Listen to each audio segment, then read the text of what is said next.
కాకినాడ నేను యాక్చువల్గా bar association తరఫు నుంచి నేను మెంబర్గా ఉంచుంటున్నాను కదా, ప్రచారానికి వచ్చాను. అయితే ఇంటింటికి ప్రచారం నేను మన న్యాయవాద మిత్రులతో వస్తున్నప్పుడు నాకు చాలా గొప్ప విషయాలు ఏం తెలిసాయంటే, చాలా సేవా దృక్పథం ఉన్నవాళ్ళు, సమాజానికి ఎంతో మంచి చేయాలనుకునేవాళ్ళు చాలామంది అడ్వకేట్లని ఇలా కాకినాడలో నేను చూడడం చాలా ఆనందంగా ఉంది. నేను విశాఖపట్నం నుండి వచ్చి ఇంత మంచి సౌహృదయంతో సమాజ సేవ చేస్తున్న ఆదర్శమైనటువంటి అడ్వకేట్స్ ఇక్కడ ఉండడం చాలా బాగుంది. మీరు చేస్తున్న పని నిజంగా న్యాయవాద కమ్యూనిటీ అందరం కూడా మనం సమాజానికి నిర్భయంగా ఒక దిక్సూచిగా ఉండాల్సిన వాళ్ళు. ఎందుకంటే అప్పట్లో పెద్ద పెద్ద స్వాతంత్ర యోధులందరూ కూడా న్యాయవాదులే.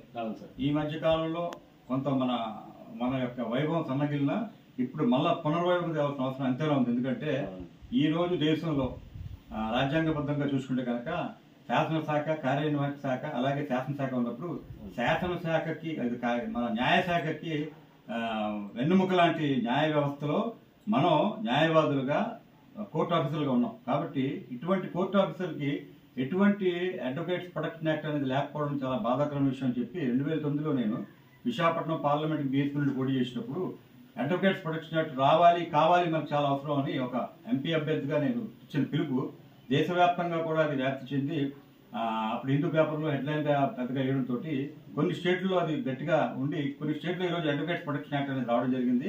ఆ అడ్వకేట్స్ ప్రొటెక్షన్ యాక్ట్ మనం ఆంధ్రప్రదేశ్లో కూడా తప్పకుండా రావాలి. ఎందుకంటే మనకు తెలియకుండానే మనం కేసు తీసుకున్నప్పుడు ఒక్కోసారి పోలీస్ అధికారులకి, ఒక్కోసారి రెవెన్యూ వాళ్ళకి, ఒక్కోసారి మన ఓన్ క్లయింట్ కూడా మిస్అండర్స్టాండ్ చేసుకుని మన మీద దాడి చేసిన సందర్భాలు కూడా ఎన్నో కేసులు చూసాం. కొన్ని చోట్ల కొంతమంది తెలంగాణలో అడ్వకేట్లని వాళ్ళ ప్రాణాలను తీయడం కూడా చూసాం. కాబట్టి అడ్వకేట్ అన్నవాడు నిర్భయంగా ఉన్నప్పుడే న్యాయ వ్యవస్థ చాలా స్ట్రాంగ్గా ఉంటుంది. కాబట్టి అడ్వకేట్స్ ప్రొటెక్షన్ యాక్ట్, అలాగే న్యాయవాదులకు సంబంధించి అందరం బిజీగా ఉంటాం, అందరూ కూడా డబ్బున్నవాడు కాదు, మామూలు సామాన్య న్యాయవాదులు కూడా ఉన్నారు. కాబట్టి వాళ్ళ ఫ్యామిలీస్ వెల్ఫేర్ కోసం చాలా తక్కువ ప్రీమియం తోటి అడ్వకేట్స్కి హెల్త్ సంబంధించిన ఇన్సూరెన్స్ కూడా ఉండాలి.